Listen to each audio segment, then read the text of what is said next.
Welcome everyone.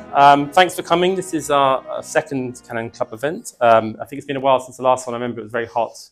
I seem to remember sweating the whole evening, and it must have been quite a while ago. Thanks so much for everyone. This is looking around, I'm just going to see if it's the same people as last time, so I'm going to just repeat the same speech. But so as everyone probably knows, being here last year, I wrote a piece about wanting to set up a salon where people could just learn more and fill in holes in their knowledge on the Western canon about the great musicians, philosophers, artists, writers, and it's partly my own holes in my own sort of knowledge, which is sort of very embarrassing, which I'm very ashamed about. But I suppose we shouldn't be ashamed, and the whole theme of this is that there's no harm in asking questions, even if you think it makes you sound stupid, because many of us won't know about this subject, which is a very sort of highbrow and difficult subject. Sorry, what was I going to say? Yeah, so anyway, the subject tonight is Richard Wagner, and we have a doyen of the history profession with us tonight, Paul Lay, who's senior editor at Engelsberg Ideas, former editor of History Today, which is the most high status of history magazines. He's also the author, I should say, of a fantastic book about Cromwell, Providence Lost, which kind of made me change my opinion of the Lord Protector, although I won't be debating Irish relatives about that issue.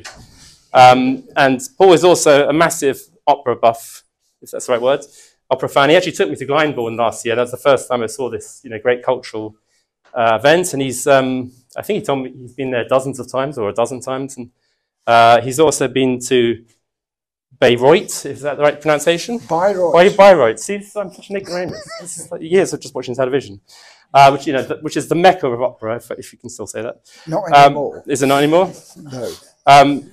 So, the subject of Richard Wagner is obviously, it's an area I admit I'm very ashamed I don't know that much about. I know it's Ride the Valkyries is the helicopter scene in the Apocalypse Now, obviously. I'm glad you've said that. That's good. I know he wrote like 5-day operas, but I don't know if that's from Blackadder, but I think it's 4 days, is that true? And I know he apparently popularised the idea of Vikings having helmets on their heads, which, and I know he was also patronised by Mad King Ludwig. So I know all the kind of, the unimportant stuff. And obviously, we know he's a big figure in German nationalism, and he had some opinions which I think the kids would now say are problematic, which I think we will get to. But Paul is going to explain it all, and the speech is going to be about 45 minutes long, and then we'll have a little break, and then we'll have questions, and then it's pretty much open, and feel free to ask any questions. And I should say Paul was made a Freeman of the City of London today, so very distinguished guest, which I think means he can, yeah, let's give it a little round of applause. So he can drive sheep over the London Bridge still. I think that one is still true. I don't know about the naked sword, or you can't be arrested for being drunk in the city, is that right? No, I think I can kill people with certain medieval weapons as well. All right, well, but no. But anyway, we are outside the boundaries, I should say. That's very true. Anyway, thanks so much, Paul, and looking forward to being involved. Thank you. Well, thank you, Ed, and everyone who's been involved in this. It's a great idea to talk about what we call the Western canon, what we think the Western canon might be, at a time when it's often disparaged, these great works. Then I think it's time to at least acknowledge them, to engage with them, and think about what that canon might be, how it might have changed, what remains. I'll kick off this evening with a very bold claim, one that I believe quite sincerely, that Richard Wagner, who was born in Leipzig on the 22nd of May 1813, at a time when the continent of Europe has been through this terrible Napoleonic tragedy, as one would see it, and who died in Venice, established pretty much as the greatest cultural figure of his time, on the 13th of February 1883, having all but lived his allotted 3 years and 10, and my goodness, did any single figure achieve so much in their 3 years and 10 as Wagner. And that's why I will claim that he is the greatest single artistic genius that Western civilization has given us. That's a big claim. It means he surpasses Mozart, creator of perfect works, that rare thing like The Marriage of Figaro, for example, surpassing Beethoven, who was his great hero, surpassing Dante, Michelangelo, even Shakespeare in his achievements.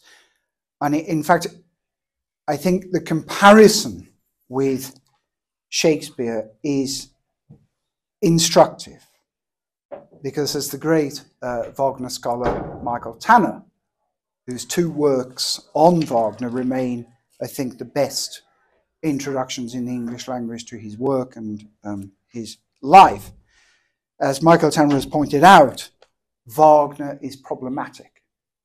To use Michael Tanner's words, he is suspect, as Shakespeare is not. In part, that's because we know almost nothing about Shakespeare's life, but we know almost everything about Wagner's, not least because Wagner tells us so much through his diaries, through his letters, his copious correspondence, and much of what we know, not least his anti-Semitism, his virulent anti-Semitism, is unedifying. To talk about the life of Wagner is a very difficult one, but I think it's probably the best place to start when we're talking about him, to try and get a grasp of who this person is. So I shall try and race through a rather brief biography of him. As I said, he was born in 1813 at this intensely problematic, dramatic, almost catastrophic period in European history, at the heart of the Napoleonic tragedy in Saxony. His father, Karl, to whom he was the ninth and last of his children, died soon after. And there has always been, as Wagner himself knew, a question over his paternity. And this resonates, this idea of the lost person, the person trying to discover themselves. We see this in Lohengrin, we see this right through to the final opera Parsifal. The lone figure who turns up in an alien world, seeking their identity, seeking meaning. And this question of paternity surrounds a figure, a painter and actor called Ludwig Geyer, who in 1821 married Wagner's mother. And there is very strong evidence that Geyer was actually Wagner's father, and indeed, for much of his childhood, he was known as Richard Geyer. But not long after marrying his mother, Geyer himself died, and Richard was taken into care by a younger brother.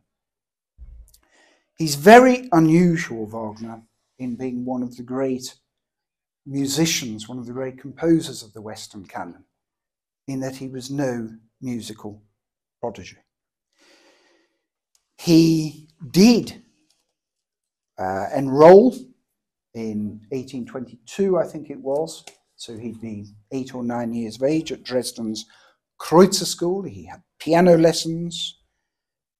He seems to have become entranced by Weber's Die Freischütz, which is a key opera, still part of the canon now, but it seems to have been a key moment, a German nationalist opera about hunting, about forests, about all these deep German ideas that resonate throughout this proto-German nationalism at this time. But importantly, much more important than these piano lessons, than the music lessons he's having, he begins to study Greek. And if we want to understand Wagner, we have to connect him, I think, most of all, to the Greek tragedians, like Sophocles, for example. These are the people to whom he owes, I think, the greatest debt. At the age of 8 or 9, he starts writing epics. The words with music come before the music. And it's important to recognize, I think, when we think about Wagner, that he is as great a writer as he is a composer. The words and music are the same thing to Wagner. He does not have, as Mozart had, a da Ponte, a librettist to whom he works with. He works only with himself. This massive ego that thinks it can achieve all and ultimately does achieve all. In 1828, so he's about 14 or 15, he goes back to Leipzig, but it's very much part of this Saxon world between Leipzig, Dresden, deep, deep Germany. And he takes composition lessons there for the first time and demonstrates, I think, an extraordinary gift for harmony. He does write great melodies, Wagner, but what is most important about him is his understanding of harmony, I think. He becomes passionate about his two great musical heroes, German, of course, Germanic at least, Mozart and Beethoven. And I think Beethoven is particularly important. He's absorbed the lessons of the late Beethoven, the great works of Beethoven, which are his chamber works. He composes piano sonatas and a string quartet, which of course is what Beethoven, above everyone else, excelled at, particularly towards the end of his life, and drew new things to open. And the chamber music aspect of Wagner cannot be stressed enough. You mentioned it, I'm so glad you mentioned it, is the idea that when we think of Wagner in the popular imagination, we see choppers, we see Robert Duvall, we see a Vietnamese beach, and we hear the Ride of the Valkyries, and we see that male, aggressive, violent view. Anyone who knows the work of Wagner knows that that is so untypical of the works of Wagner, because Wagner is almost entirely chamber music. If you listen to the 14 and a half hours of the Ring cycle, 14 and a half hours, barely an hour, is a drama. Almost nothing happens for 13 and a half hours. It is people talking about what has happened. It is people in conversation, usually two people, talking about what might happen. And it is sometimes people are talking about what is happening. The set pieces, like the Ride of the Valkyries, like Siegfried's Murder and Siegfried's Funeral March, barely, I've actually worked this out in some extent, it barely reaches an hour of drama, of what we would think of drama. The rest is just contemplation and conversation. This is chamber music. It's one of the reasons why I think one of the greatest of all Wagner conductors, at least at Bayreuth, is Clemens Krauss, who understood this. When you listen to his work, it's quiet. We have this concept of Wagner as being the great bombast, Wagner, noise, and it is anything but. There is so little volume in most of Wagner. It is intimate chamber music. So I think that's a really important thing to say.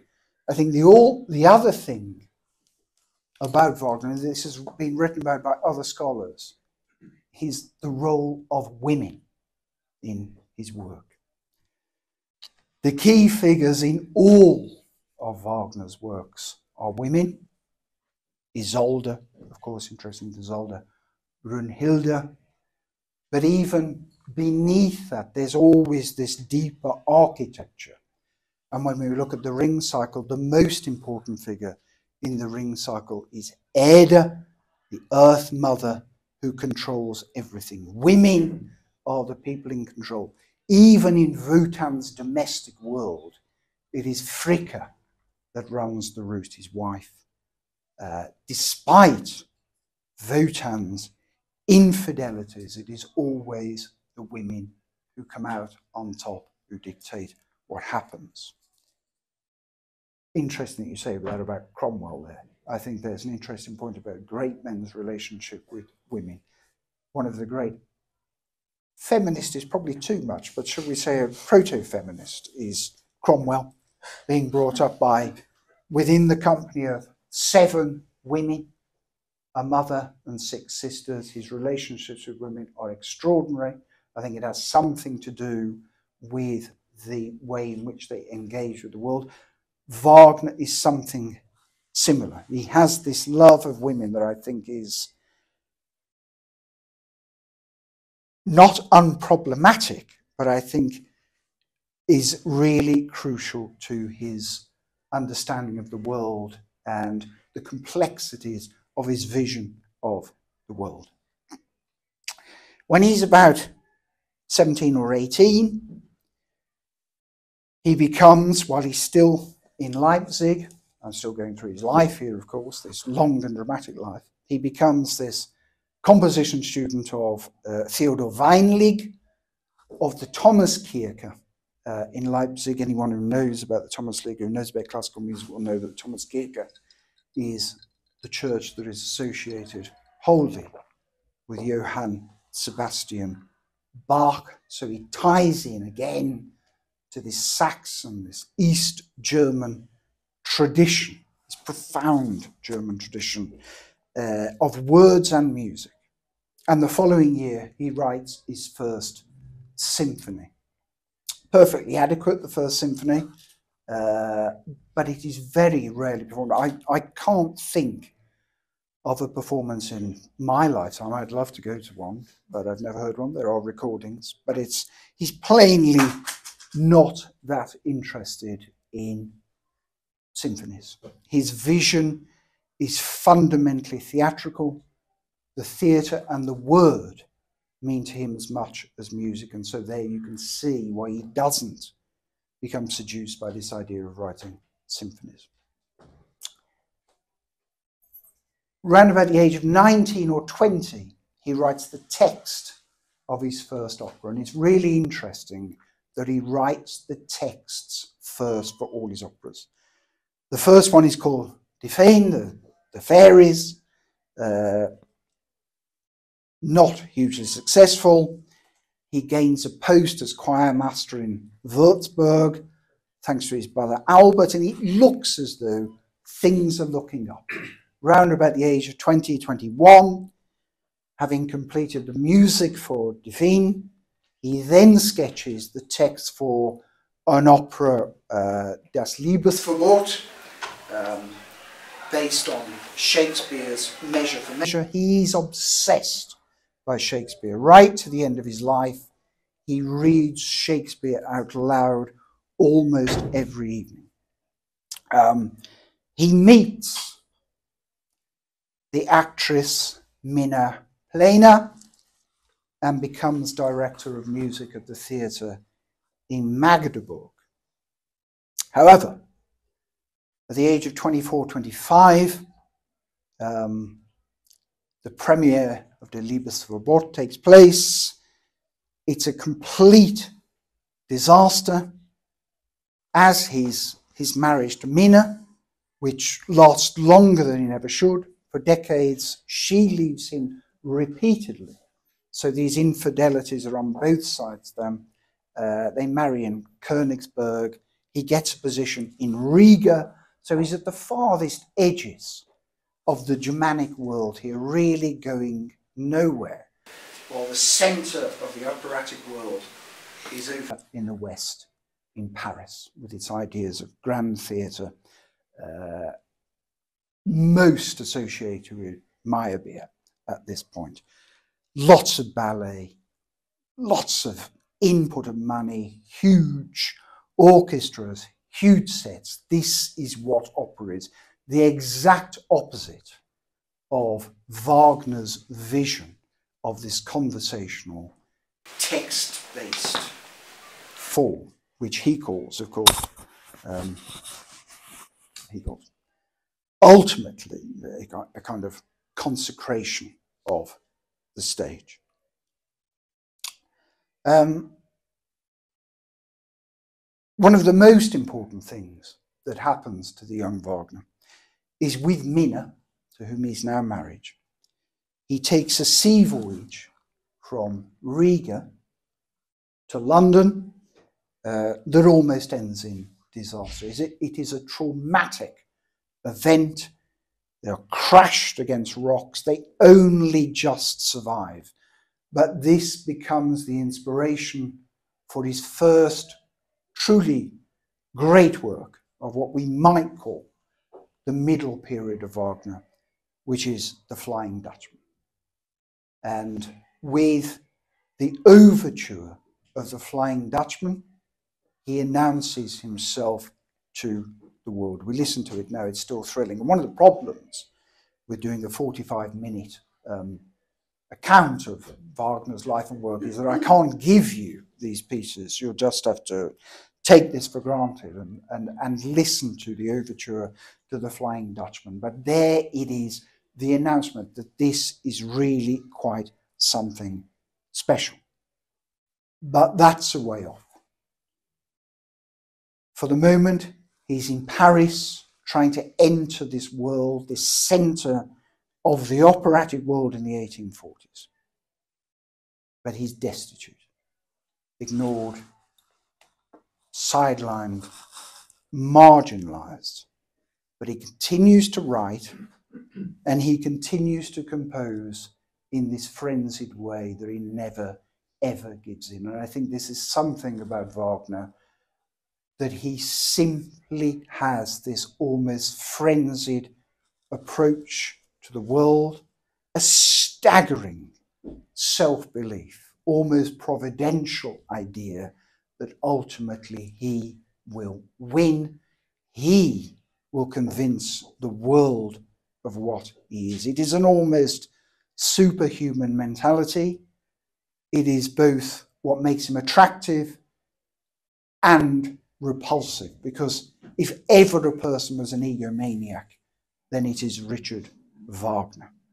But when one looks at what he achieves, one thinks, well, it was all worth it. But at this point, all you can see is the egomania, this kind of chronic self-belief that he has in himself. One of the interesting things I think about Richard Wagner is that there are those who would argue he's a conservative. He was anything but. He was a revolutionary. He was deeply influenced by the works of Marx and Feuerbach, Ludwig Feuerbach. And in 1849, he took part in the revolution in Dresden as a radical. This was the whole wave of revolutions that took place after 1848 throughout Europe, these great liberal revolutions, which have been brilliantly analysed and narrated by Christopher Clark in his recent book, Revolutionary Spring, which I do strongly recommend you read. Really one of the best books produced last year. And Wagner plays a significant role in that. I've spoken to Christopher about how important the revolutions were to Wagner. He escapes by the skin of his teeth to Zurich, and it's there. Many of his friends and colleagues are thrown into prison, and it's there that he does one great thing, which is he begins to embark on the sketches of what becomes the Ring Cycle. But he also writes Judaism in music, which is one of the most repulsive, repellent, and stupid articles of anti-Semitism ever written. I don't want to go on about that too much. That Wagner was a virulent anti-Semite is clear.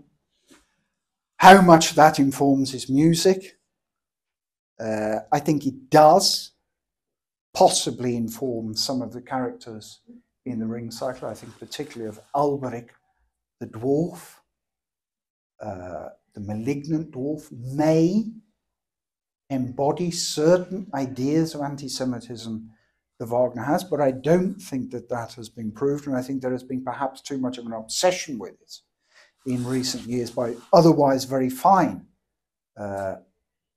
scholars of Wagner, such as Barry Millington, Stuart Spencers. I'm not sure whether the anti-Semitism, which is real in Wagner's worldview, is actually there explicitly in the operas, but it is something that one has to consider. Another thing that Wagner is brilliant at is persuading patrons, wealthy patrons, to support him. One of whom around this time, while he is in exile in Switzerland, is the silk merchant, hugely wealthy silk merchant, Otto van Wesendonck. And of course, in classic Wagner style, he seduces his wife, Matilda, while poor old Otto has given him this lovely little house on his grounds. And this is so Wagnerian. It is what he does. And one looks at Wagner, he's only about 5'6" tall. He has a very strangely shaped head, one has to say. He's not an obvious babe magnet, I think it's fair to say. But he obviously is a compelling personality in the way that he can manipulate both male and female figures in his life. And he has a mendacious capacity to reject and leave and exploit people for the higher calling that he sees that he has. And when I listen to his music, I thank God he did. But anyway, but we're not talking about a great moralist here. At this point, he's immersed in the ring. He's got round about to 2/3 of the third part of the 4 operas of the Ring. So he's 2/3 through Siegfried when he abandons it. And at that point, he composes music to 5 poems written by Matilda Wesendonck, his lover, in this adulterous affair, in which we first of all have this incredible revolutionary sonic world that we see in its greatest manifestation in Tristan and Isolde, literally, which changes the nature of Western music from then on. Mainly through, you can see it, it's embodied in the famous Tristan chord. He has a hellish time with Minna, quite understandably. That's his wife, Minna. And then his entire world changes with the visit of 2 people and the relationship that he develops with them. In the early 1860s, he's visited by the esteemed conductor and pianist Hans von Bülow, who is married to Cosima, the illegitimate daughter of Franz Liszt, who is Wagner's close friend. And if you go to Bayreuth, you will see that the Wahnfried, the Wagner house, is literally next door to Liszt's house there. They were very, very close figures. They develop a relationship, Cosima and Richard Wagner.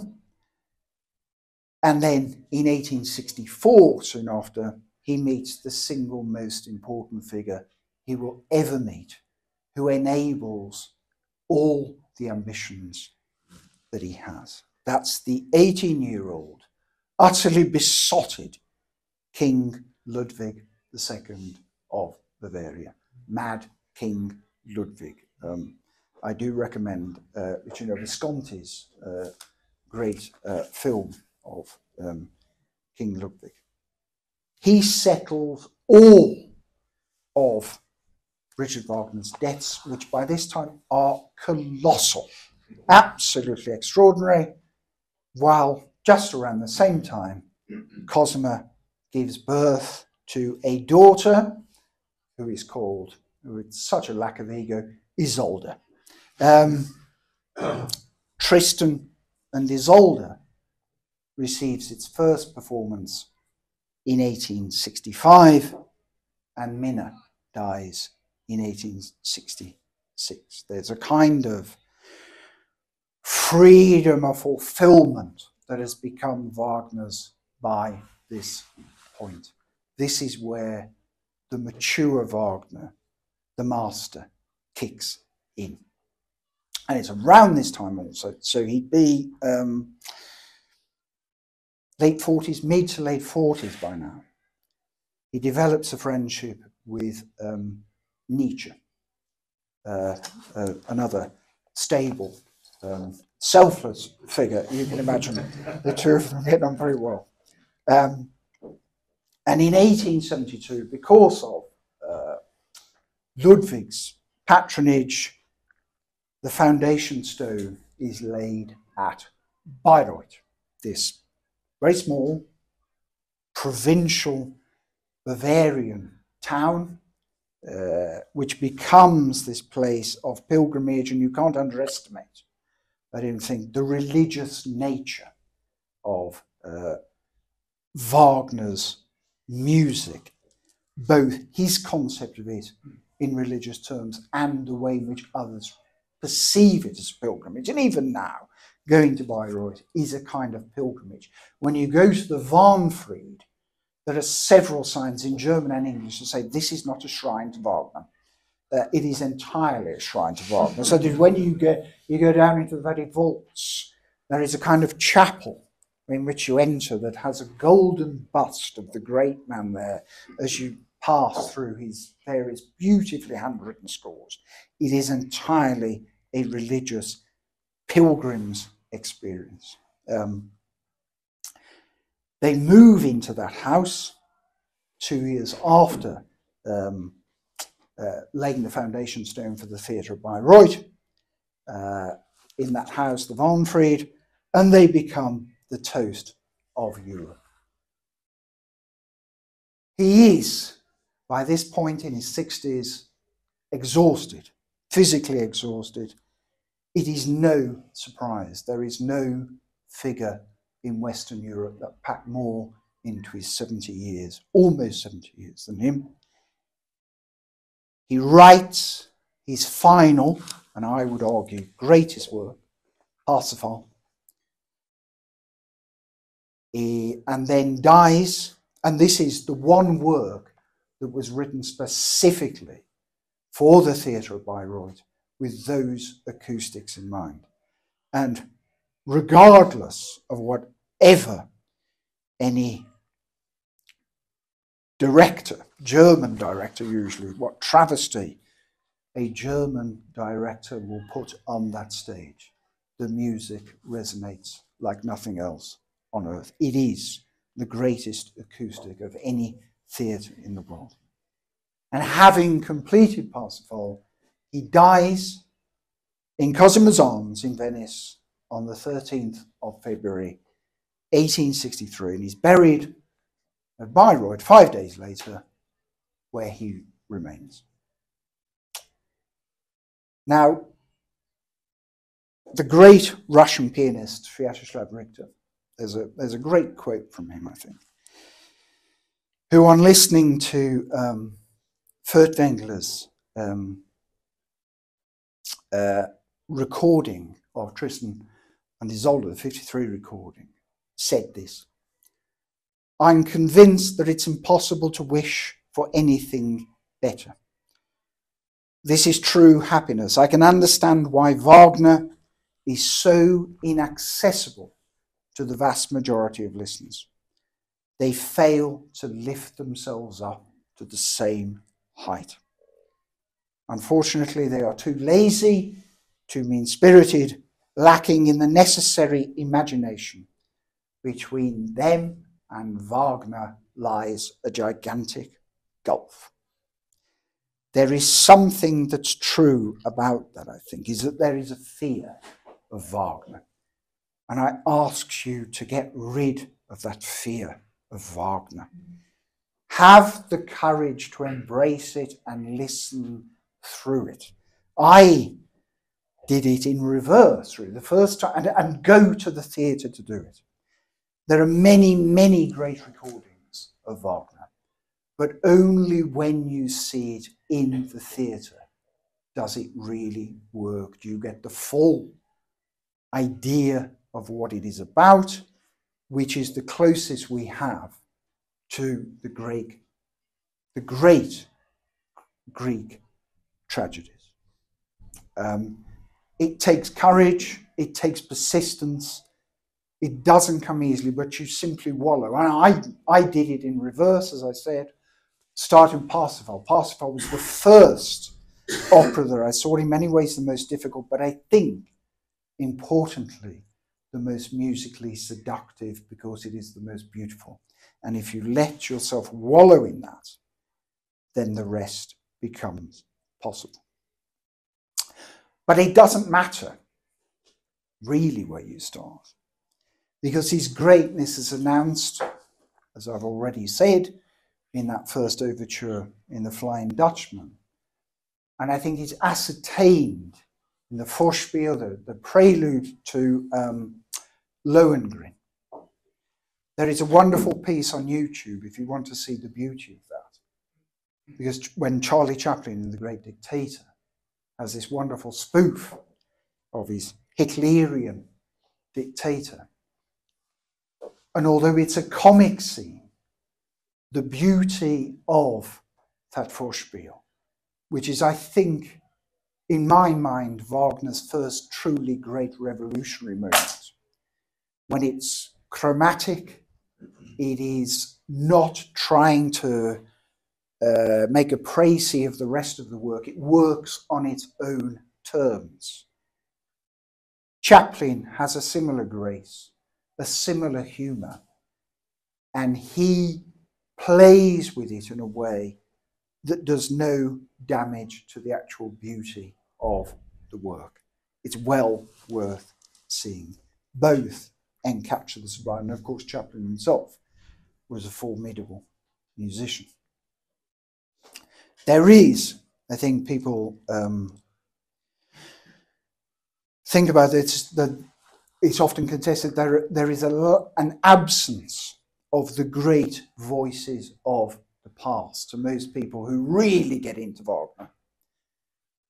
There was a golden age that came after the Second World War, when the investment, let's be honest about this, of a rather dodgy German state produced voices of extraordinary ability. I'm thinking of people like Astrid Varney, Martha Mödel, Hans Hotter, and people from Madstad, the Norwegian Kirsten Flagstad, who, along with the productions of Wieland Wagner, who was Richard's great-grandson, tried to appease the excesses of the 1930s and 40s, which is why the 1950s becomes such a golden age, and perhaps the early 1960s, of Wagner singing, of Wagner productions, of Wagner conducting.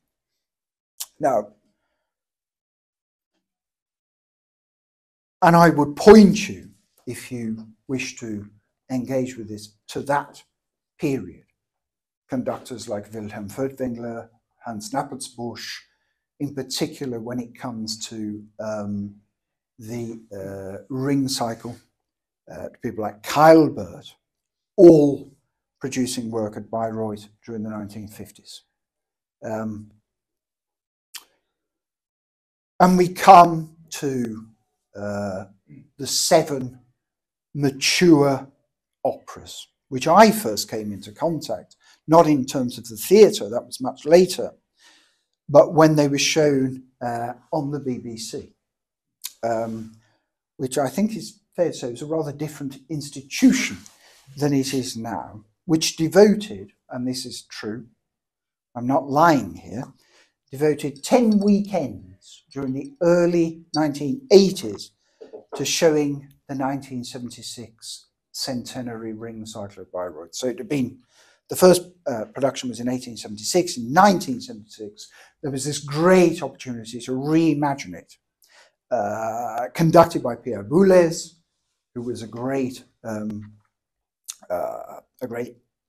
engager, a great master of public engagement for all his pretensions, and it was directed by Patrice Chereau, and it was seen as a Marxist interpretation. I don't think that's necessarily a criticism of it, because, as I've said, Wagner was profoundly influenced by Marx, Feuerbach, Hegel, German idealism. And so it made a great deal of sense. It was a brilliant production. It was shown act by act for 10 weekends on the BBC. Imagine that now. And having that taster, I then worked my way backwards. I've talked about, I mean, that's a wonderful production. Much of it available on YouTube. There's also the one that came later by Harry Kupfer. There are many, many examples of this. I've talked about the great conductors there. You can pick up, you can engage with them, but I cannot emphasize enough that there is no remote substitute for seeing Wagner's works live in the theatre. I've seen brilliant productions, usually spare, and what's most intriguing about the state of Wagner production at the moment is that the best stuff is done here in the UK. There may be reasons for that. The German, Austrian tradition, because of the historical baggage of Wagner, tries to deconstruct, to subvert, and it's now become an almost kind of parody of itself. That's fine. When you're in Bayreuth, you can always close your eyes. You have the acoustic. But the UK now, I would argue, is the powerhouse of Wagnerian production. Certainly, the 2 greatest productions that I've seen of the ring cycle over the last 10 years have been Opera North's production under the brilliant tutelage of Richard Wagner, who is a truly great producer, and most of all, the production that's now at what's called the Bayreuth in the Cotswolds at Longborough, a 400-seater house that has the musical director Anthony Negus, who was mentored by Reginald Goodall, who many Germans think was the greatest Wagnerian conductor of his generation, but he had a slightly dodgy past as he was a member of the British Union of Fascists, and so never quite was accepted by the British establishment. Maybe it's some kind of qualification one needs to be a truly great Wagnerian conductor. I don't know. One should also say that we're rather polite in this country towards Wagner. One of the things I really enjoy about the German speaking world is the way in which they boo. Quite extraordinary. The museum at Bayreuth, for example, actually displays a whistle that a patron brought specifically to express his anger at the 1976 Patrice Chéreau ring cycle, and it's engraved with the date of use.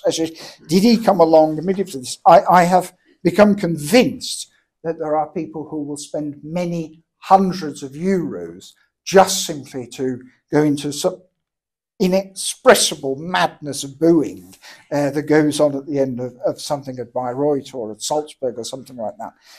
It is quite extraordinary. Anyway, I've seen them all a lot, many times, and I've come to sort of tentative conclusions of what I think are among the most sublime utterances of the human spirit.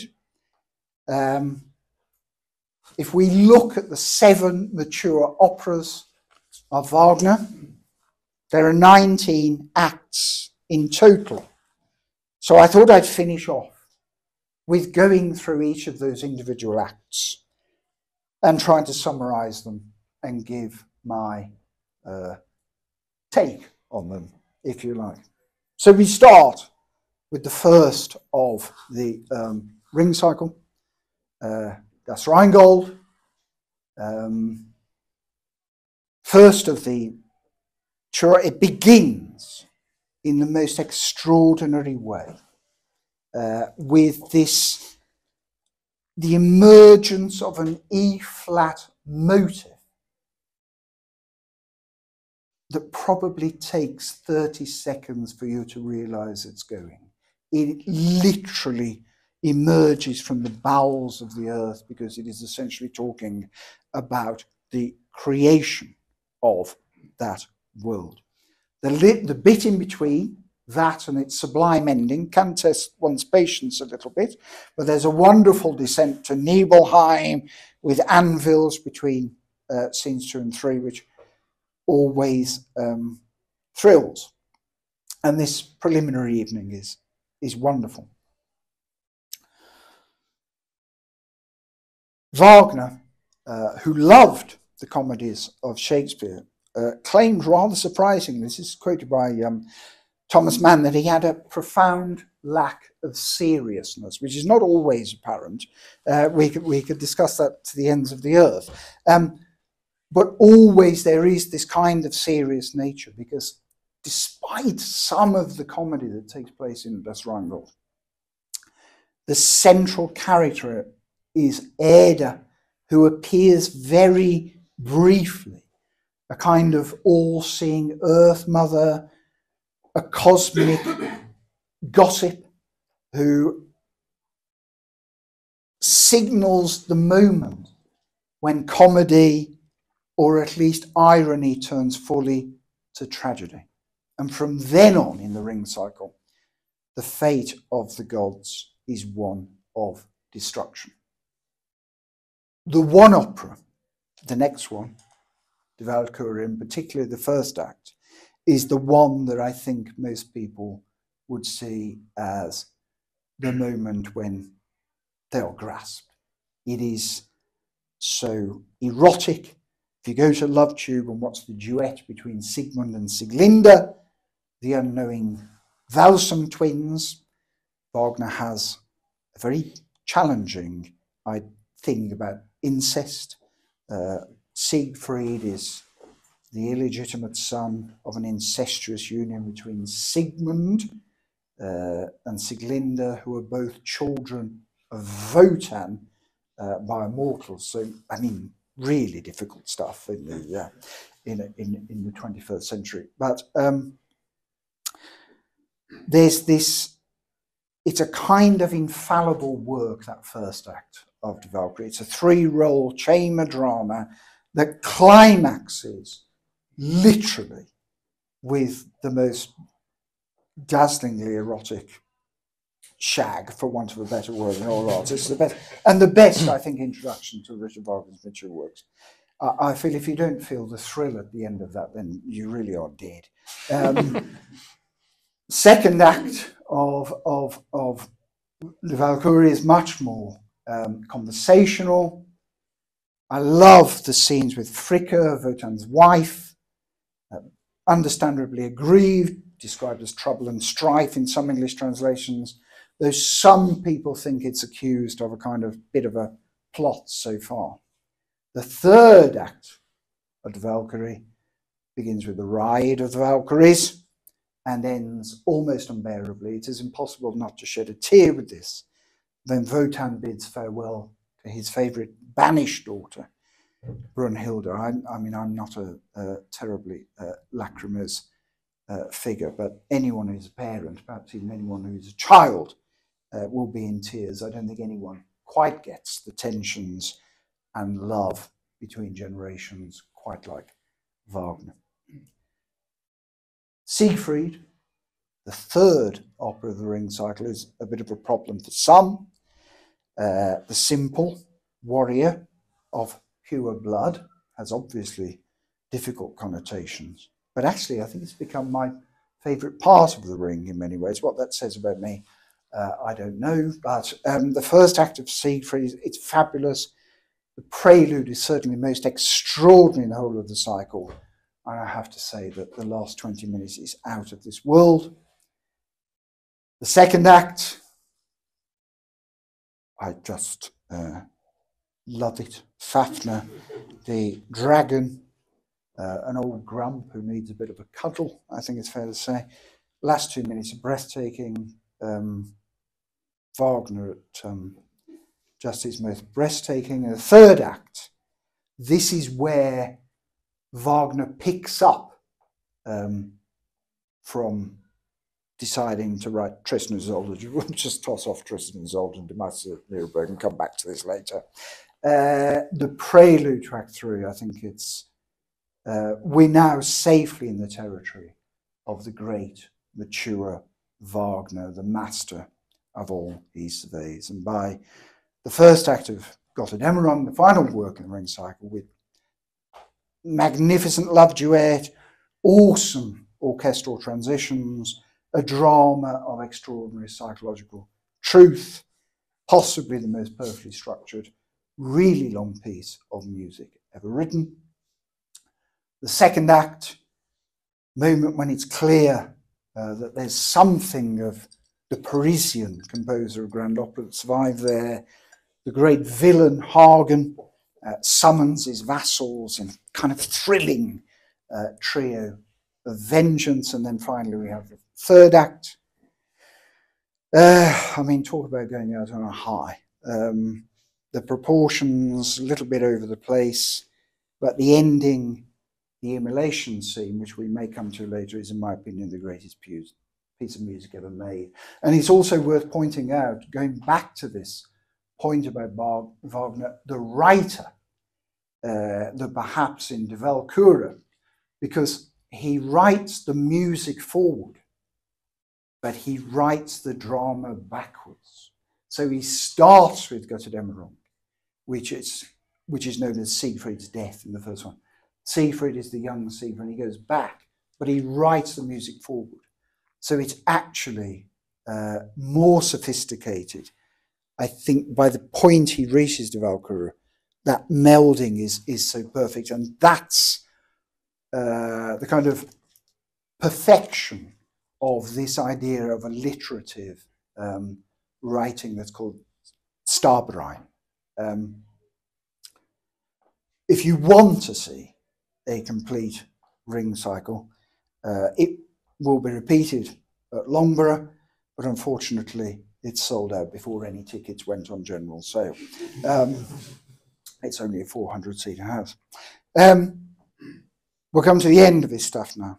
Die Meistersinger von Nürnberg, described as Wagner's only comedy, though I think bar the arguably anti-Semitic lampooning of the pedant Sixtus Beckmecker, that sense of humour may not be apparent to everyone, I think it's fair to say.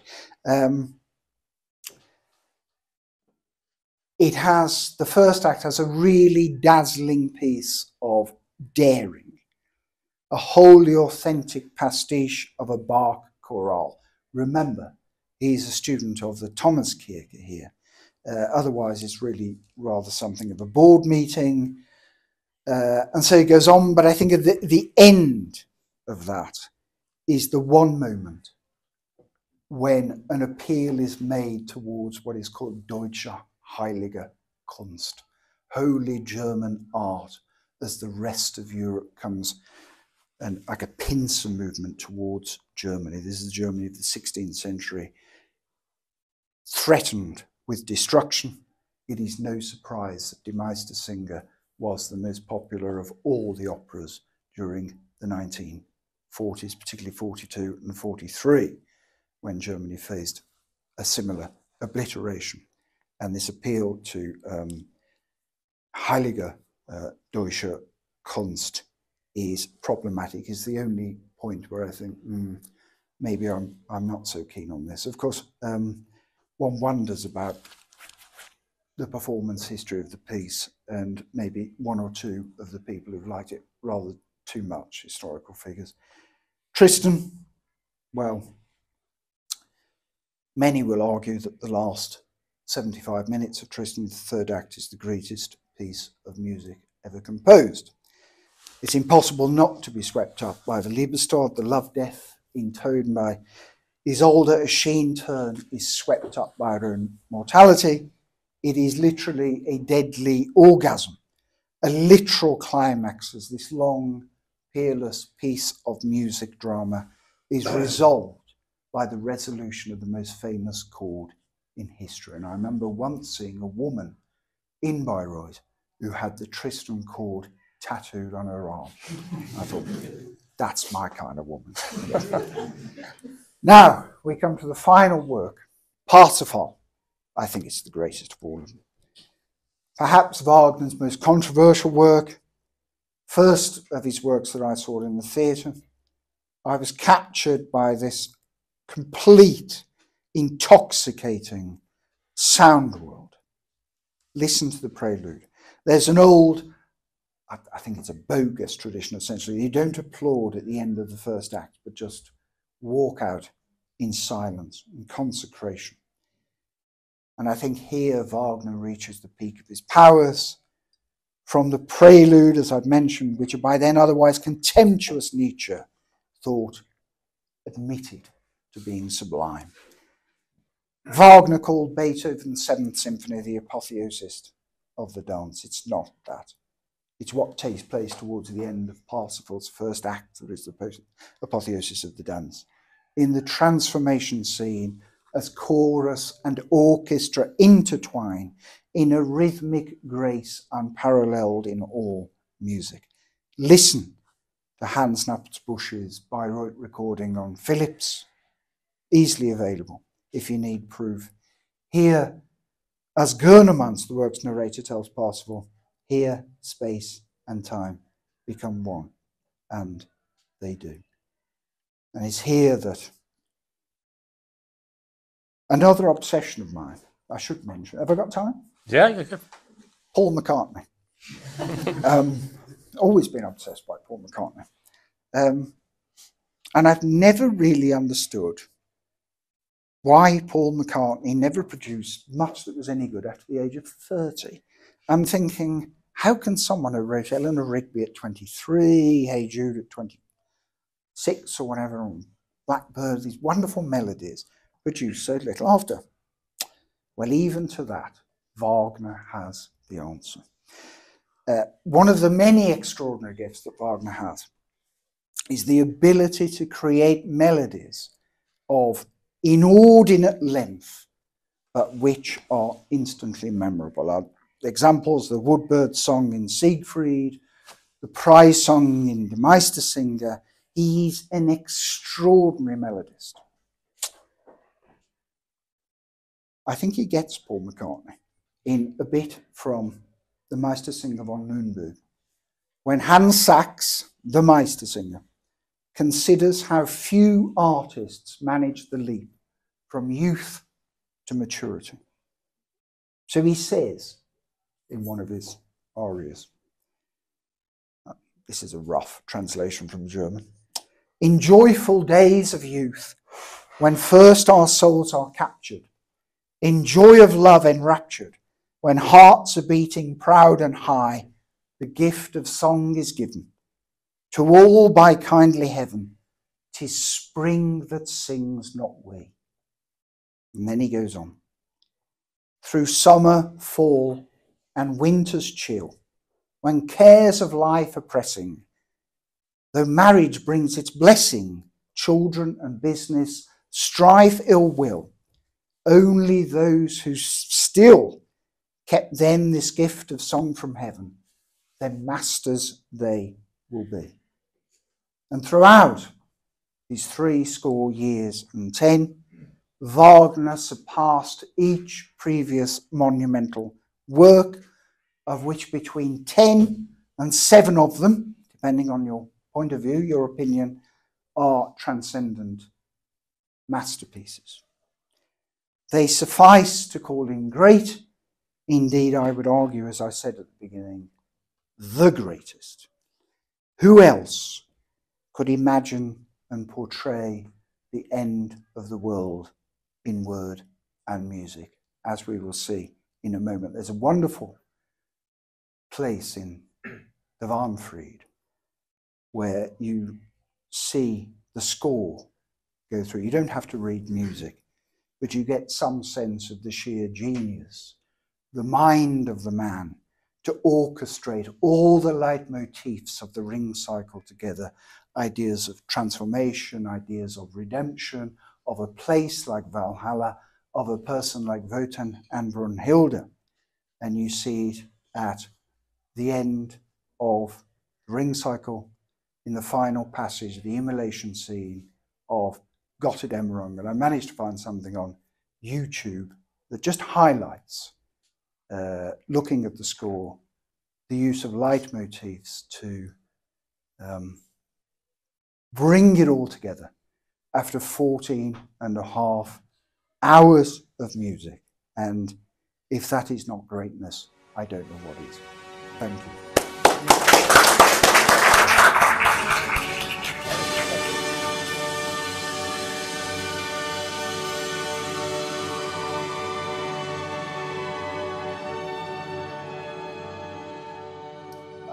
Thanks very much, Paul. That was fantastic. That was a tour de force, as they say, in the rest of history.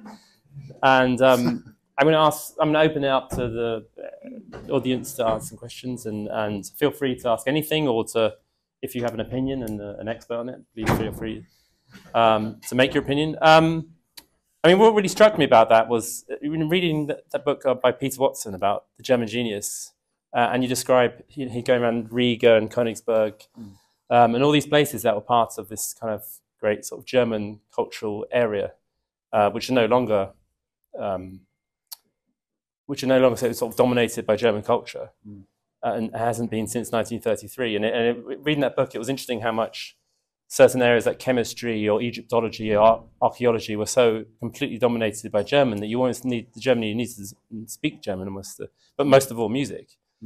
And is it true to say that is no longer the case? I mean, is Wagner? I get the impression that the Germans spend huge amounts on sort of state-subsidized opera, and they're always going to the opera. But maybe that's not so true. I mean, is Wagner decreased in popularity there? Can we just interrupt? There's 2 plates of chips here. Keeping it real.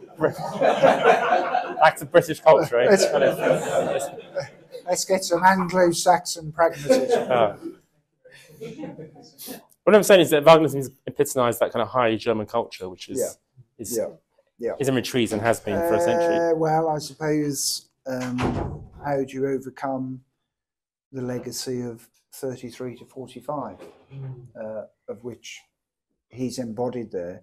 And I think that's part of the problem with the way in which productions in German-speaking world, which throw an awful lot of money. I mean, I had some statistic, I don't know whether it's true or not, that the Bavarian government's funding of the Bavarian State Opera is greater than the whole of the Arts Council of England's funding. Certainly, I mean, it's staggering, the amount of investment. And yet, as I said earlier, actually the focus, the real place where all the good Wagnerian operatic stuff is done is in the UK. Is that because we doesn't have the same baggage I here? don't. I think we don't have the same baggage. We're also used to the idea of being quite fleet of foot and escaping state institutions. So somewhere like Loughborough, for example, which I would argue, as I said, produced the finest ring cycle of recent years, has no public funding at all, is entirely dependent upon private donations, is a 400-seater converted cattle shed. That is the theatre that is stocked by the seats that were given them by the Royal Opera House when it refurbished. That's the way that it works, and I think that sort of fleet of foot produced. That's not to say that I haven't seen great things in German or Austrian opera houses. I have, and where I think the difference is that they can afford to pay the best singers. That's the quality of singing in those German-speaking theatres is very, very high. But I don't think, ultimately it's not as simple as that. Particularly Wagner, which is very kind of ensemble-based. As I said, it's very conversational. You don't have to have the greatest singers in the world in order to make a great dramatic moment. And so Opera North, again, has that ability to do that. Again, very little funding. Maybe there's an argument for spareness. I think this is particularly true of Wagner, that conversational quality that I have about that chamber music quality of it, is that less is more. Right. I mean, it's hard to avoid this, this shadow hanging over him. That you talked about a sort of young man who was failing, but with a sort of providential, superhuman belief in himself, and that the world would know the greatness. And sort of Wagner is sort of tainted more than anyone by his fans. One fan in particular. I mean, how much could he? How much? Talking But I mean, how much is he to blame for? Because I mean, it had a huge kind of cultural influence on Nazism in more ways than most musical writing. I mean, they were opera fanatics. I mean, and the sort of the Truthomania, the sort of the obsession with German. I mean, it's very pagan, isn't it? I mean, it's the Wagner family was pernicious in this whole thing. Cosima set up the mythology around him. Winifred Wagner, the Welsh orphan, we should always blame the Welsh for these things, who married Siegfried, his grandson, was particularly pernicious and early advocate of Nazism, opened up the home of Arnfried to Hitler. It's particularly chilling when you go into the family home that's next to the Arnfried. There you see the table where Siegfried and Winifred and those people, welcomed Hitler with open arms. I can't help thinking that what on earth did Hitler see in the ring cycle, which is the death of political power all through, that he could possibly engage with. And I think it's interesting that during 42 and 43, when the Nazi regime suddenly realized it was on the back foot with defeats at Stalingrad and so on, that suddenly the only thing that's produced from then on is Meistersinger. Because Meistersinger is the one that's really problematic, particularly the third act, and this idea of holy German art, of this idea of holding out. There is something that one could see the appeal to, and to Hitler. I mean, I think we overstate this idea that Wagner was the kind of state composer of the Nazi Germany. Most German officials and politicians were bored out of their minds by Wagner. They couldn't stand him. Hitler was an obsessive that goes back to seeing, actually, the turning point for Hitler was his engagement with Rienzi, which is the third of Wagner's youthful operas. Not a great success, there's a couple of good arias in it, but it's by no means, part of his core canon. That was the turning point for Hitler. I think what may have engaged with Hitler is this precipitous kind of nature of this daring of Wagner, this idea of power, Macht, but there is no way that one could engage with something like the ring cycle and think that this is some kind of stamp of approval for what Hitler is doing. It is a warning against all of that. It is a warning about power, the death of gods. We talk about, it is much, if you want to interpret it, as many people are, as much a Marxist or Hegelian work, the influence of Feuerbach, as it is anything else. And I think it ultimately, you see the contingency of the political and cultural situation which it came forward.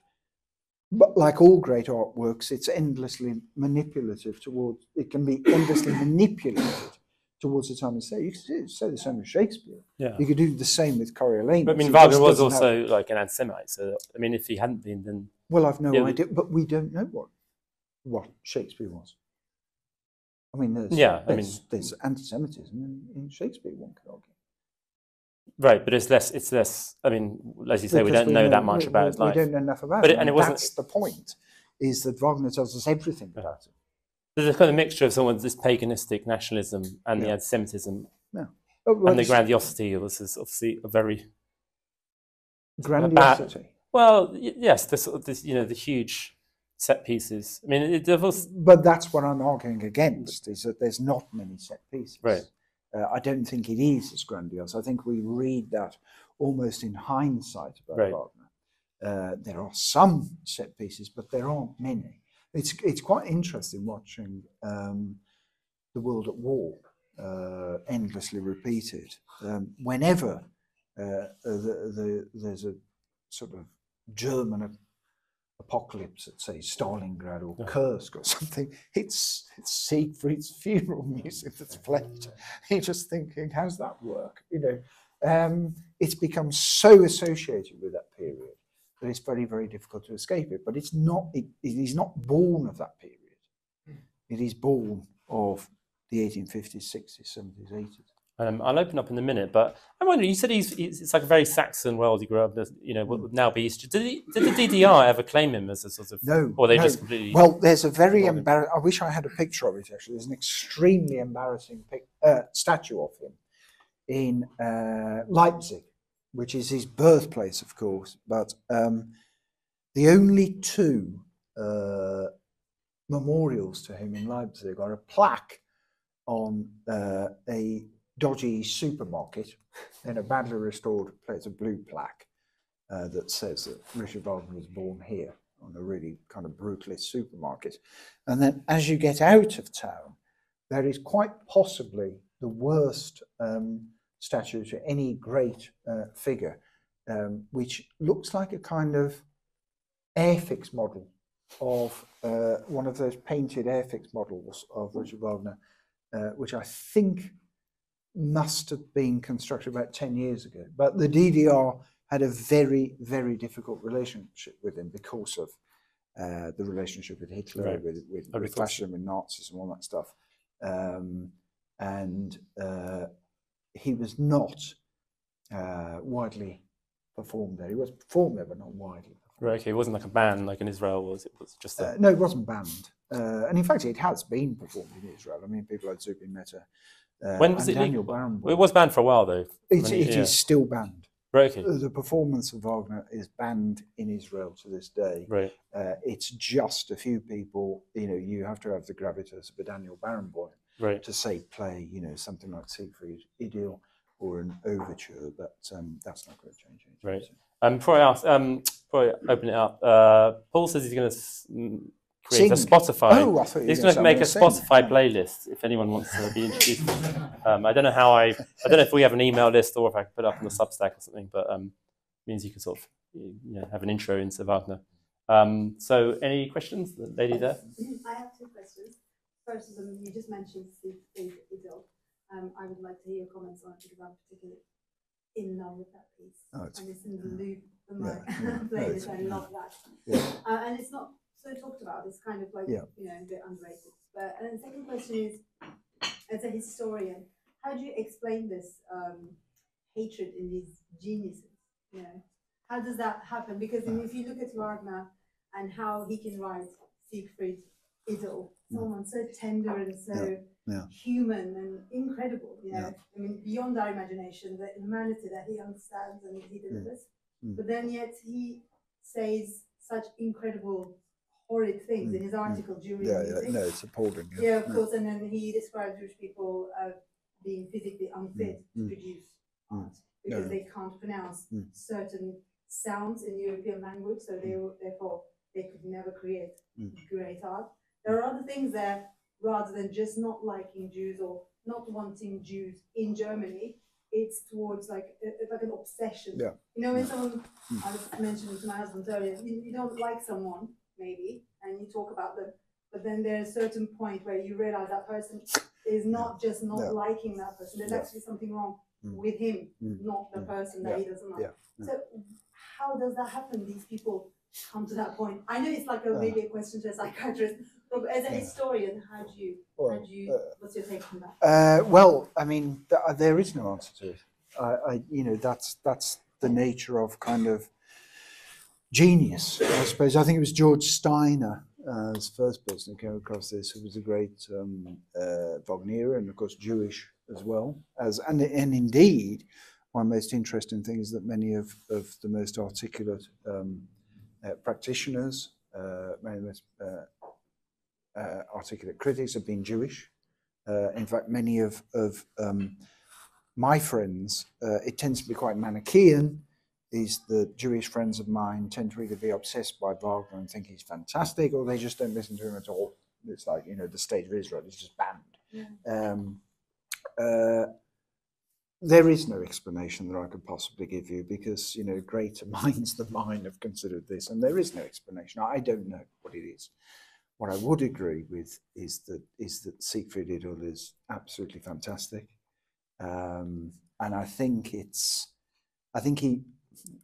you wonder if he wrote the Siegfried Idyll because, as I mentioned earlier, that moment, the third act of Siegfried, which is those themes of the Siegfried Idyll that he picks up on, is the moment when I think he becomes truly great.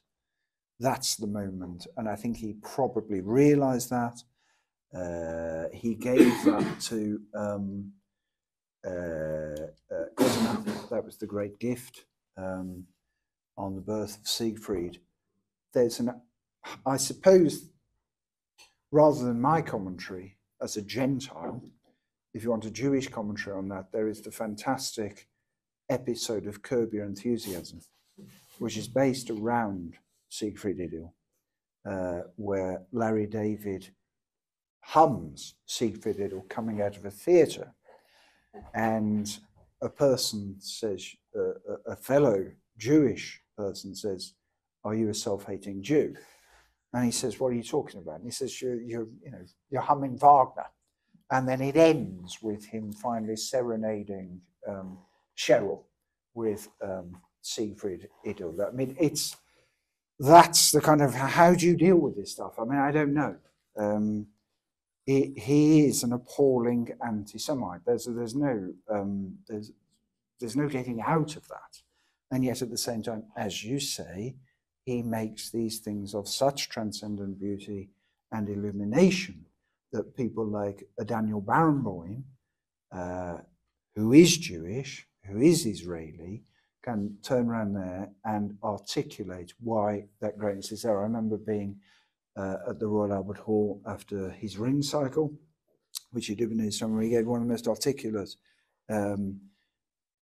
speeches that I've ever known about the greatness of Wagner, without conceding for a moment that he wasn't also a terrible person.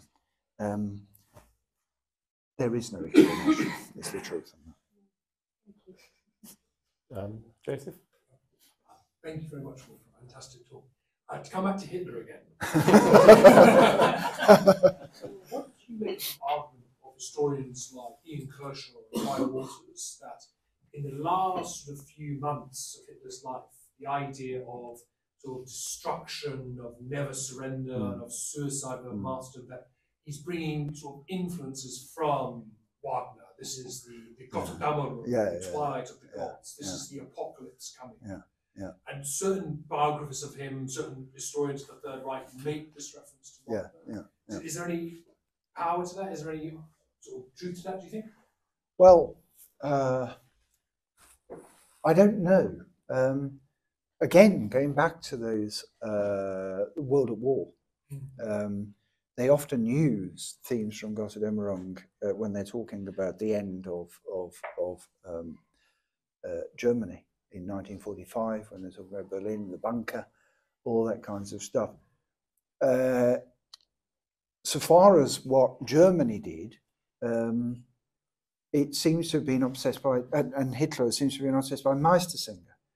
There are very, very few productions of any of the Ring cycle or anything else up to 41, 42. It's all Meistersinger von Nürnberg, which seems to be one of those, or is perceived, so far as I understand, as something to encourage, Germany, as in the final act of the third act of the Meistersinger, to encourage a kind of resistance that we will survive despite what these people will do to our great holy lands and this Holy Roman Empire here that they're talking about. So I don't know. I mean, there's an extraordinary recording of Die Meistersinger that's in 1945 where you can hear the bombs. You can hear the bombs outside. I think it's Furtwängler is the conductor at the time, who was not greatly in favour. I mean, a lot of German musicians who we associate in the West with the Hitler regime actually did not prosper particularly. They weren't incarcerated or anything, but Strauss, for example, was marginalised. Furtwängler was marginalised. The only person who really prospered, I suppose, was Hans Pfitzner as a composer, as an opera composer, and probably Clemens Krauss, who was part of the circle, tried to help Strauss with various things, but it was not an easy place to be a conductor or composer at that point, even if you were not a explicit opponent of the regime. There's a fantastic recording by Peter Anders and Michael Rauchheisen of Schubert's Winterreise. Again, when you can hear the bombs falling outside Berlin, they're in a Berlin recording studio in March 45, I think. I mean, imagine what it must have been like. Almost, and it's sung almost as though it's like the last breath of German culture. But I get the sense, and I know there's been some very good work on this, that no one really wanted to confront the message of what the Ring cycle, in particular, said about German culture, because it wasn't performed. The only thing performed at Bayreuth from 42 onwards, Meistersinger, which you can see as a propaganda work, if you want to. I mean, it's of course, it's much more subtle than that. It's much greater than that. But it is the one work of Wagner's mature period where you feel uncomfortable about the ideology, where you could feel uncomfortable about the ideology. Is that Paul? Yeah. A few brief comments and a question. There's an interesting link in what you've talked about. In terms of the link between Wagner and Hitler, one also, not only Winifred, but another child-in-law, which was Houston Stuart Chamberlain, of course, both Wagner and met Hitler, had a very significant encounter with him.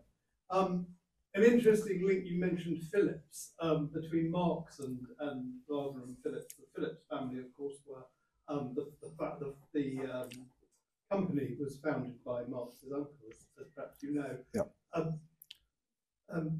Parsifal itself, Wagner insisted, was conducted by a Jewish conductor, for its first performance. So there's so much richness and complexity there. I had one question really, which was about an encounter I had with a philosopher who stressed the influence of Schopenhauer on Wagner. And he, Brian McGee, I met him fortuitously in the 2014 performance of Tristan and Isolde at Covent Garden. He was by himself. And we had a very interesting chat. I'd read his stuff. And his view is that moment, and you've identified it, from the third act of Siegfried, where he abandons the ring, right? Everything after that, that's truly great. That's the greatest, the latest and greatest. And McGee's view was very much that it was reading Schopenhauer that triggered this extraordinary final and brilliant creative burst. And I wonder whether that's something you've looked at. I agree entirely with that, because I think what he took from Schopenhauer is that I mean, Schopenhauer was very critical of him. He tried to engage with Schopenhauer as he did with Nietzsche, and he just thought he was awful. I mean, he was so critical of Wagner. I mean, appalling. He treated him very, very badly in the advances he made towards him. But what I think Wagner did from the third act of Siegfried onwards was he took account of Schopenhauer's idea that music was more important than the words. And he makes that very explicit. I think Schopenhauer says that music is the transcendent art, forget the words.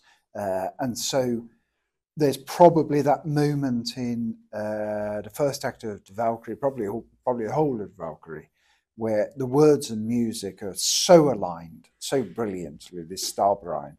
But then the music takes over.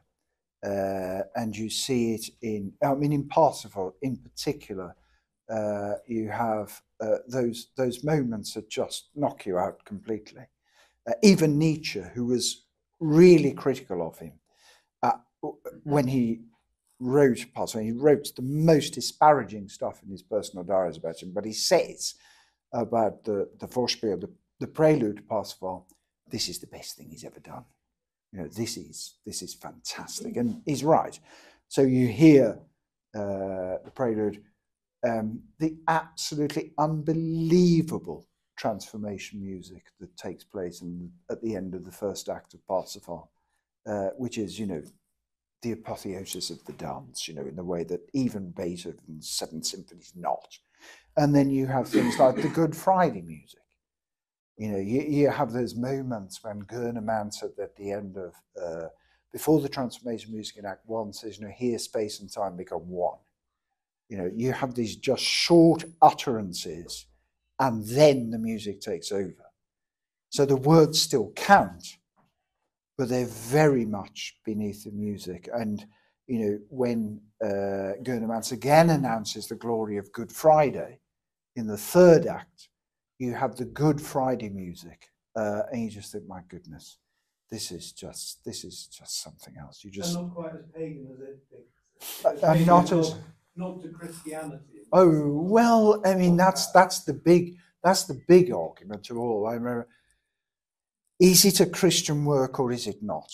There's a really good piece in the Cambridge Companion to Parsifal by a woman, Lucy Beckett, who makes a very, very strong case that it's a Christian work. A really compelling case. Even Michael Tanner admits that. But then there are others who say, you know, it's not at all. It is an anti-Christian work. It's gone beyond that stuff. You know, that's the ambivalence of great art. You know, we will discuss it forever. But I think Parsifal is the moment when the music takes over from everything. He has mastered everything musical by the time it comes to Parsifal, and almost the whole thing can be said in music. It's almost as though these utterances are they're almost punctuations. What was his religious, if we know everything about him, what was his religious leaning? He was a East German Protestant in upbringing, Lutheran. But by culture or belief? I mean, was he by culture? Driven? Yeah. No, not particularly. Well, I don't get the sense that he's particularly faith-driven. What he is he's very open to ideas, Schopenhauer ideas connected to Buddhism. He certainly, there were plans to, this is round about the time of Parsifal. He always had plans to write an opera about something, but he wanted to write an opera on the life of Christ, for which he made sketches. So this is obviously important to him. I mean, that would have been fascinating to see that happen. But he was, he just took ideas from where he wanted. Where he's very interested in Hinduism, very interested in Buddhism, interested in Eastern ideas. He was interested in everything. I mean, I just think he would take ideas and use them. It's interesting when you look at the ring cycle. So you have the Nibelungenlied as the basis, but then adapting that, if it doesn't work out in quite the way he wants it, he'll go to another source, a saga or something that he can use to make his beliefs explicit. So he's a jackdaw who adapts everything, but his cultural roots are Protestant, Lutheran, Saxony, but it was much too capacious a mind to be restricted to that. The guy on the right there, it's you. Yeah. A couple of questions about music. One, we mentioned the Sekforde. That's the only relatively short, purely instrumental piece of work I've ever heard of. The only one I think is very beautiful. No. Is that right? I mean, did he? Because you talk about him as a brilliant, effectively chamber composer, but did he write any miniatures? Is there instrumental work that's not used?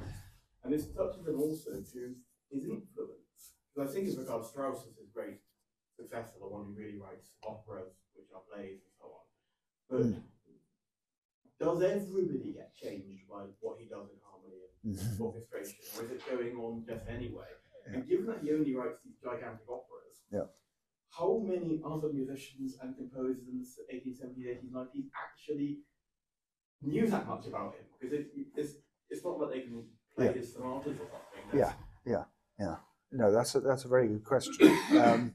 Let me try and remember them all. I mean, he was immensely influential. I mean, if you look at those Bayreuth performances, the great figures of European music were there. Even those who opposed him, like Debussy, was quite a fierce opponent. And yet at the same time, it was impossible not to absorb him, because if you listen to, I mean, I think the most Wagnerian opera post-Wagner is Debussy's Pelléas et Mélisande. I mean, it's full of Parsifal in terms of that slightly kind of hazy, woozy kind of atmosphere that it has.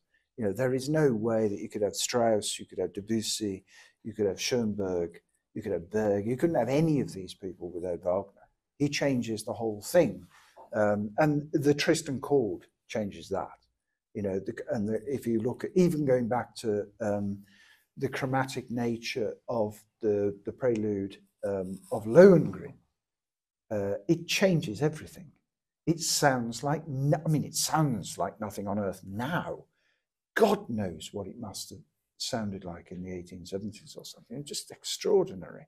And then you listen to the Parsifal prelude. It's very, very difficult to imagine anything by Debussy, anything by Stravinsky, even people who oppose him. And Debussy and Stravinsky are anti-Wagnerians, but you can't imagine their music, their radical music, without him. He changed everything. He changed everything, not only for those who became what you might call his disciples in the Austro-German tradition, but those in the Franco tradition. Of course, he was a Francophobe of the highest order, mainly because he'd been rejected in Paris. I mean, he hated the French. Is there any other group he did like, apart from the Germans? Apart from the Germans, obviously. Well, he played for Queen Victoria. He was quite fond of her, but she was German anyway.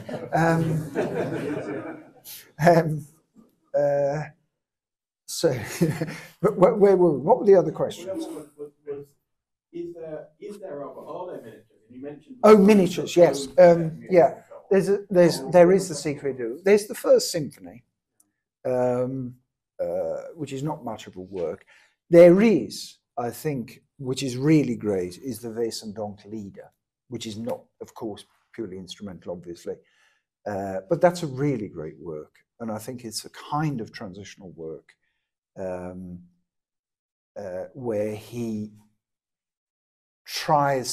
deals with that chromaticism, those really revolutionary changes that are there most explicit in Tristan, but it's very much a sketch for what Tristan is. I mean, there are chords and melodies that are directly transposed into Tristan from that, and of course that was born of his affair with Wesendonck, hence the name Wesendonck Lieder, but it's her poems that are there as well. So that's the inspiration. But no, there's not much. There's not a lot. No, I mean, except for the fact that there are miniatures throughout.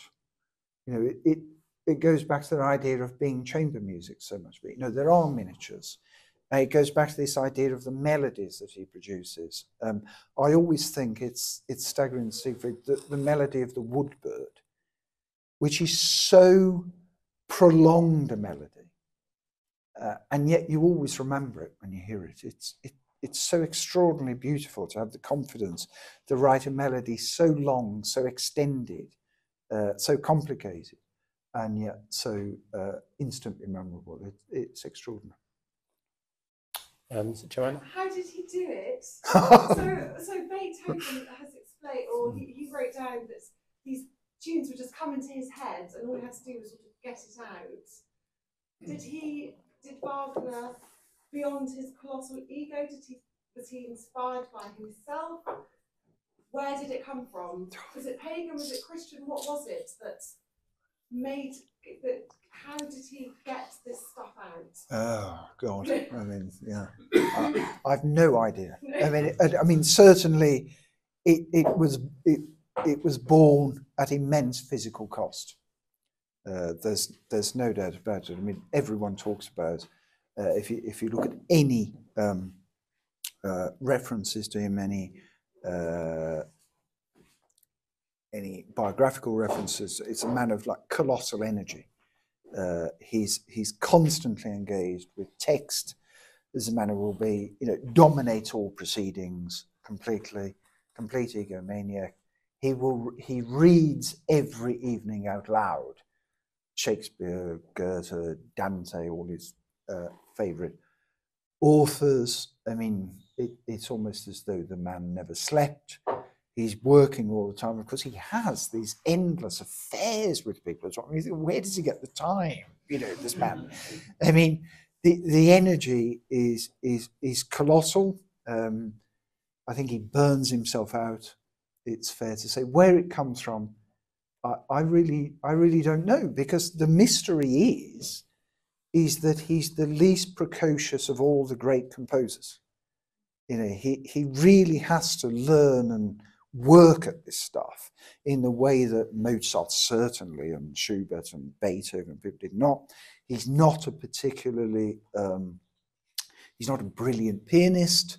He's not a virtuoso in any sense.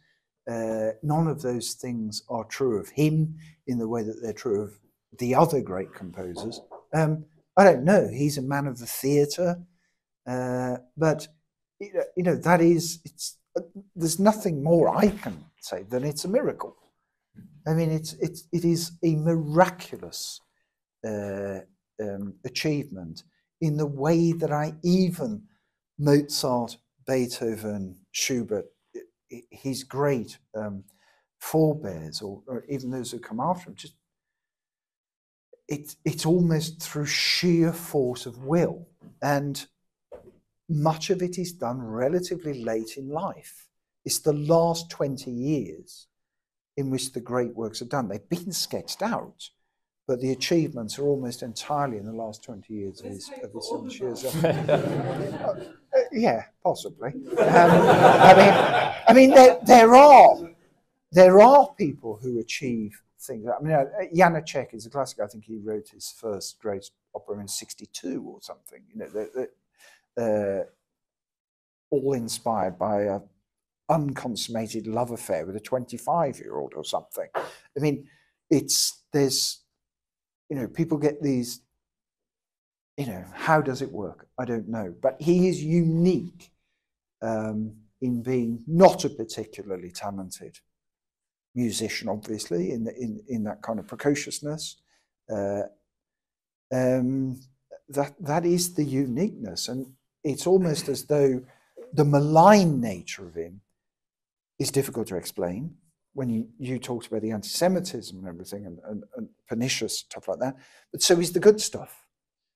It's equally beyond comprehension. The whole thing is beyond comprehension. I don't know how it's done. If we could understand how it's done, we'd have more of them. He is unique in that sense. Could you explain a bit more what you said about Wagner in a revolution? Where he took part in 1848, but assumed that he was a Democrat. Is there more to it? Well, he was very much of the idea, I think, that if you look at the ring cycle, which is probably the most explicit, is that it's the death of gods, and the people will take over.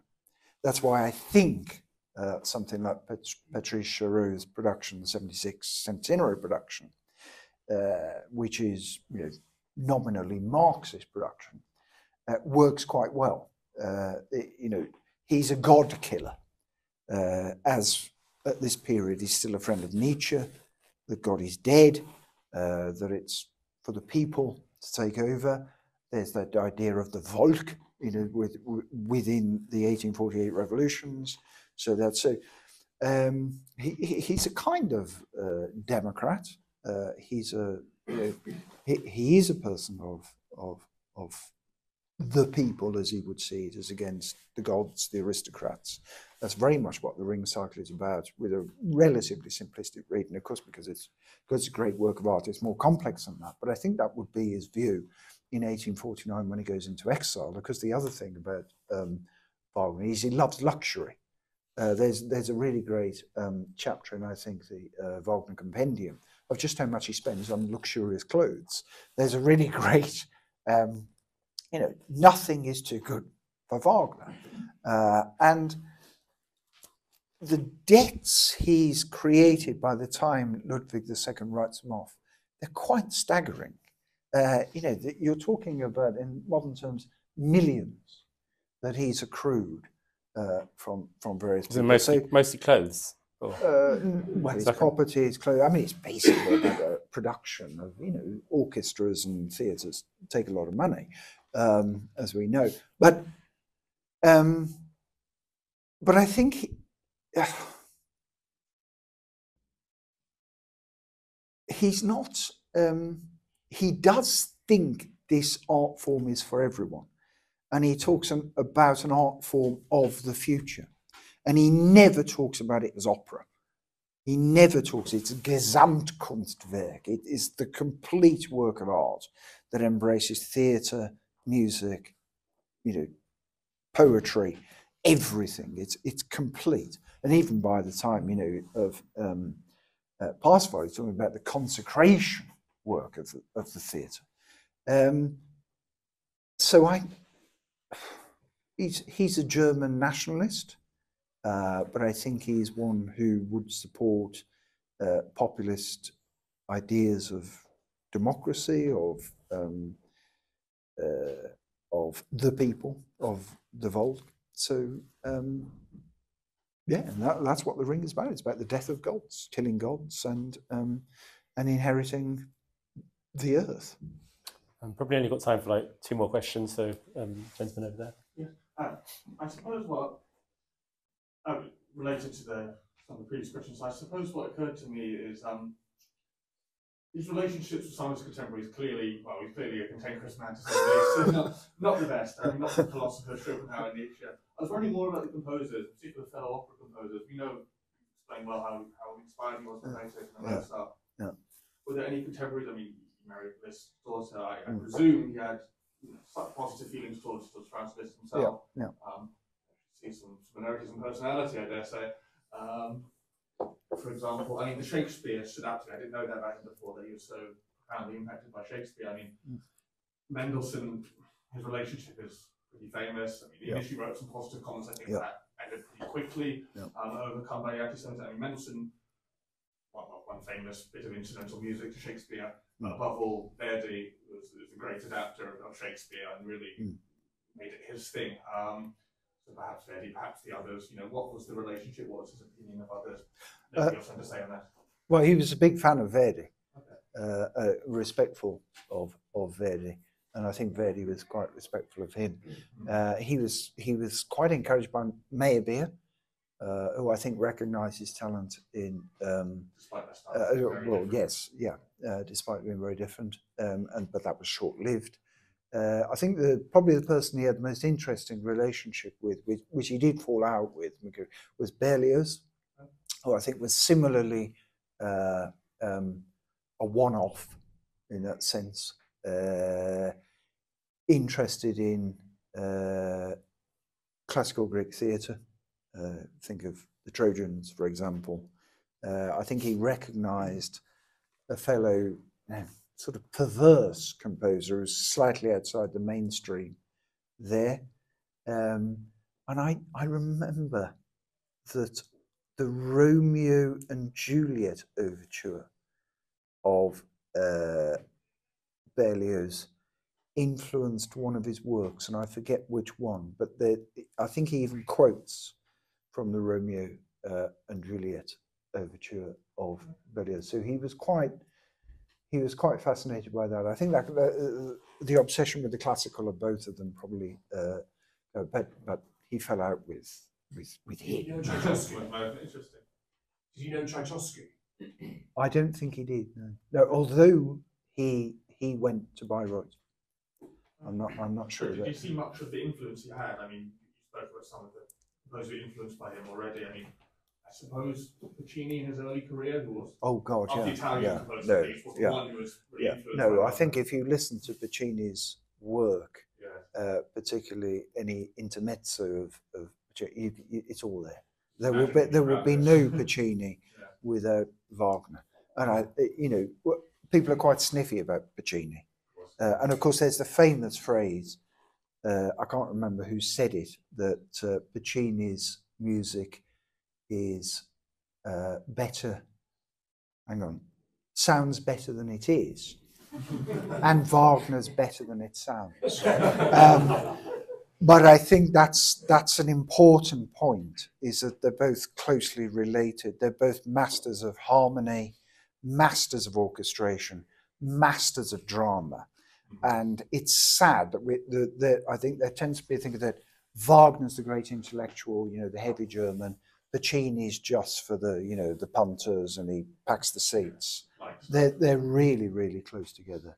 And I think that if you look at Puccini and Wagner are really closely related, and they're the two great dramatists of opera. Absolutely fantastic, both of them. I won't have a word said against Puccini. It's fantastic. One more quick question, and then we're going to wrap. There's a gentleman right at the back in the middle. Over Christmas, I mentioned to my stepdad I was coming to the Canon Club, and they explained it was about Western canon, learning about kind of the heritage of Western civilization. And then I mentioned Wagner was the one I was going to, and he kind of guffawed and said, no, he was more of a revolutionary. He was kind of implying there was a discontinuation or a kind of counter what we think of Western ideas. I thought maybe you could just comment on whether he's right or wrong. Where it sits, Well, he's a revolutionary, and he's a revolutionary in music. He transformed the nature of music. I mean, as I've said, there's a lot of music that's now held as canonical that wouldn't have been possible without Wagner. And really revolutionary music like Schoenberg, Weber would not have been possible without Wagner. But for better or worse, he's also a kind of revolutionary figure. You know, we've talked about Hitler and National Socialism, you know, all evening. Those are revolutionary movements as well. They may not be some revolutions that we think of, but they are. He is a very, very modern figure. And a postmodern figure, and that's why I come back to this idea that, you know, the person perhaps he's closest to is, I think, Shakespeare, in terms that he's all things to all men and women, and that he has that endlessly malleable. We will continue to produce him in all kinds of different ways forever, I think. Just as we have done with Shakespeare the last 500 years, we will do so with Wagner for the next 500 years, because there are no limits to this stuff. It is of unimaginable, inexhaustible depth. We can interpret it in so many ways. We will continue to interpret it in so many ways, and that's the enduring mark of greatness. That's what it is, and we will focus our concerns on it, as we do with Shakespeare, and in 100, 200 years' time, people will focus their concerns on it, just as they focused their concerns on in the past, and in a multiplicity of ways, because that's genius, and that's what great art is. That's what transcendent art does. It transcends. That's great. Thanks very much, Paul. That was an absolutely wonderful talk.